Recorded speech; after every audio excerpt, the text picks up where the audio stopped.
നമസ്കാരം എല്ലാവർക്കും, നമ്മുടെ ചാനലിലെ പുതിയൊരു വീഡിയോയിലേക്ക് എല്ലാവർക്കും സ്വാഗതം.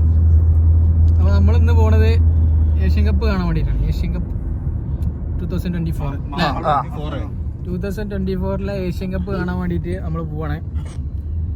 നമ്മളെ കളി എന്ന് പറഞ്ഞാൽ മാച്ച് എന്ന് പറഞ്ഞാൽ ഇറാഖും ജപ്പാനും. ആരാ ജയിക്കുക?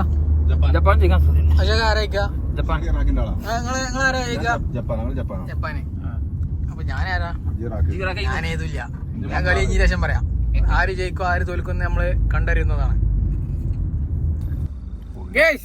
അപ്പൊ നമ്മളെ വീഡിയോ ആദ്യമായിട്ട് കാണുന്ന പോലെ ചാനൽ സബ്സ്ക്രൈബ് ചെയ്യുക, ബെല്ലൈക്കൺ അമർത്തുക അടുത്ത വീഡിയോസിന് വേണ്ടിയിട്ട്. പിന്നെ ഇപ്പൊ എന്താ വേറെ ഒന്നും കാണാനില്ല, കാര്യമായിട്ട് പറയാനൊന്നുമില്ല. ബാക്കി നമുക്ക് സ്റ്റേഡിയത്തിൽ പോയിട്ട് അവിടുത്തെ എന്തൊക്കെ എങ്ങനെയൊക്കെയുള്ള പരിപാടികളൊക്കെ കണ്ടിട്ട് കാണിച്ചു തരാം. ഓക്കെ, അങ്ങനെ ഗൈസ് ഞങ്ങൾ ബസ്സിൽ പോകാൻ വേണ്ടിയിട്ട് ബസ് നിർത്തോണ്ട് പോയപ്പോൾ ബസ്സില്ല. വേൾഡ് കപ്പിൻ്റെ ആയിട്ട് ഞങ്ങൾ ഷട്ടിൽ ബസ്